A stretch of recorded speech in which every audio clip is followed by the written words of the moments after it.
जय हिंद दोस्तों, मैं रविंद्र कुमार आप सभी का हिंदी डिमोशन पर स्वागत करता हूं। मित्रों, आज के इस वीडियो में हम लेकर आए हैं मेघदूतम के महत्वपूर्ण प्रश्नोत्तर। साथियों, संपूर्ण मेघदूतम को हम 2 वीडियो में कवर करेंगे और यह अपना पहला वीडियो। तो चलिए वीडियो स्टार्ट करते हैं। मेघदूतम के लेखक यानी इसके रचनाकार महाकवि कालिदास, जो कि विश्व प्रसिद्ध नाटककार हैं। मेघदूतम विधा पूछ ले तो यह गीत काव्य है। अब विकल्पों में आपको गीत काव्य मिलेगा, खंड काव्य, दूत काव्य, संदेश काव्य।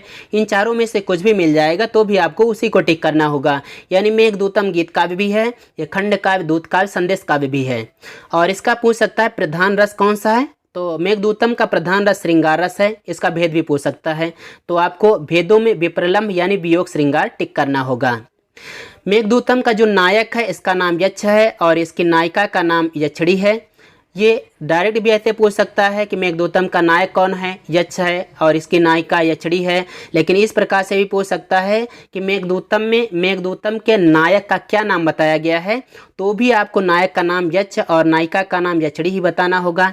इनका अन्य जगह पर क्या नाम है उसको हम आगे बताएंगे। जो मेघदूतम इसके कथानक का मूल स्रोत क्या है, तो यह कविकल्पित है।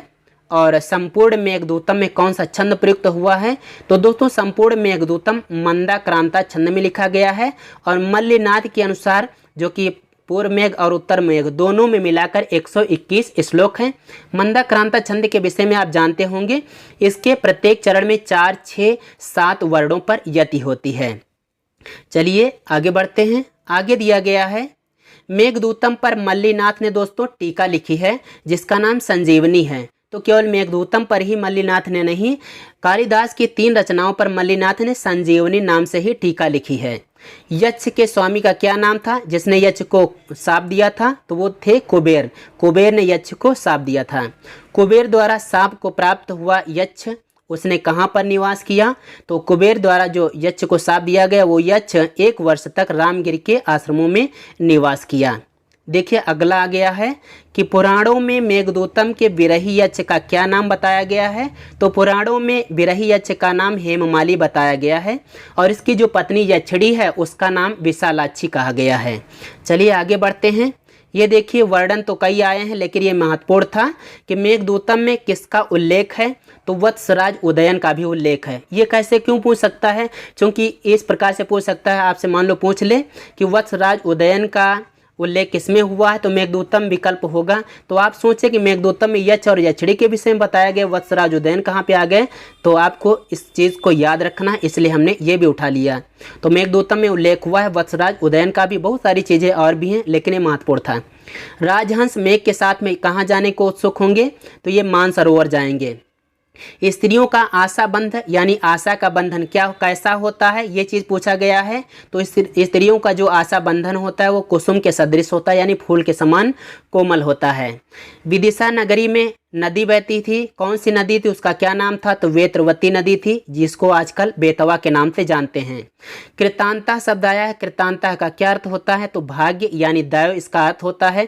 जब वो यक्ष मेघ से कहता है कि मैं अपनी पत्नी यक्षिणी का चित्र बनाना चाहता हूँ पत्थर में और उसके पैरों में खुद को बनाना चाहता हूँ, लेकिन तब तक मेरी आंखों में आंसू आ जाते हैं जिससे वो चित्र जो है धुल जाता है, तो ये जो भाग्य है हमारा मिलन उस चित्र में भी नहीं चाहता, ऐसा कहता है। आगे दिया गया है कि यक्ष के शापावसान का दिन क्या था, यानी जब शाप की समाप्ति होगी, तो यक्ष के शापावसान का दिन था देव प्रबोधिनी एकादशी। आगे दिया गया है उज्जैनी में जो शिवलिंग है उसका क्या नाम है, तो उज्जैनी में जो शिवलिंग है उसका नाम है महाकाल।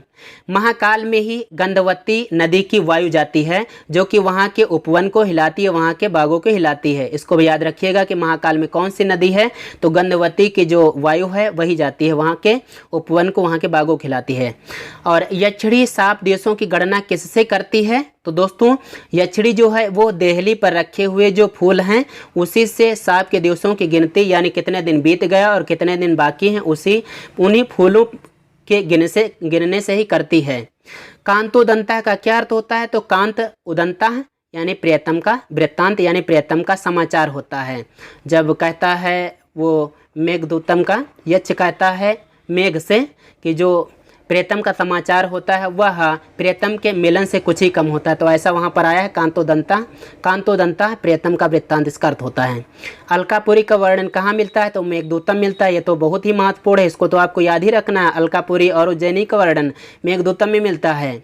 आगे जो दिया गया है ये पूर्व मेघ में विंध्याचल की तलहटी में एक नदी बहती है। कौन सी नदी है? वो रेवा नदी है, जिसका आजकल नाम नर्मदा है। क्या नाम है भैया? विंध्याचल की तलहटी में जो बिखरी हुई है तो उसका नाम है रेवा नदी, जो कि आजकल उसको नर्मदा के नाम से जानते हैं।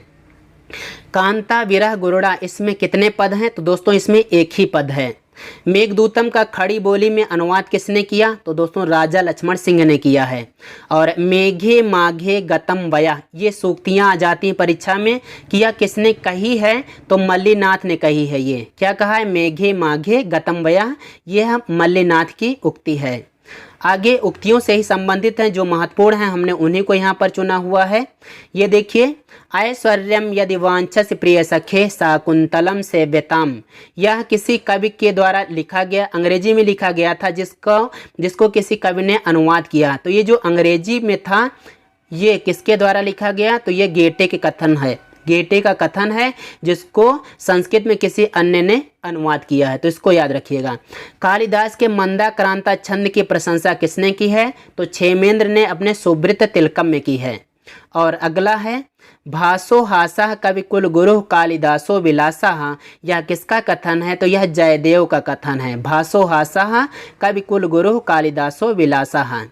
आइए आगे बढ़ते हैं। आगे दिया गया है दोस्तों, पुरा कवि नाम गणना प्रसंगे कनिष्ठिकाधिष्ठित कालिदासा, यह भी दोस्तों मल्लीनाथ ने कहा है। और मल्लीनाथ ने इससे पहले वाला भी कहा, उसको भी याद होगा ना, मेघे माघे गतम वयः निर्गता सुनवा कस्या कालिदासस्य सूक्तिषु, ये किसका कथन है? तो ये महाकवि बाण भट्ट का कथन है।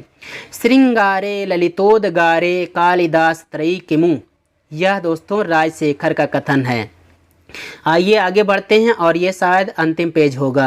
उपमा कालिदास से भारवेरर्थ गौरवम, यह किसने कहा? तो दोस्तों यह उद्भट ने कहा है। इसको आप याद रख लीजिएगा, क्योंकि ये दो प्रकार से भी पूछ सकता है, कालिदास के नाम से भी पूछ सकता है, उधर भारवी का नाम यहाँ पे आ रहा है, उनके भारवी के अर्थ गौरव के नाम से, तो इस प्रकार से भी पूछ सकता है। अम्बुवाहम पद का क्या अर्थ होता है? तो अम्बुवाह, अम्ब माने जल होता है और वाहम मतलब वाहन करने वाला, तो मेघ हो जाएगा।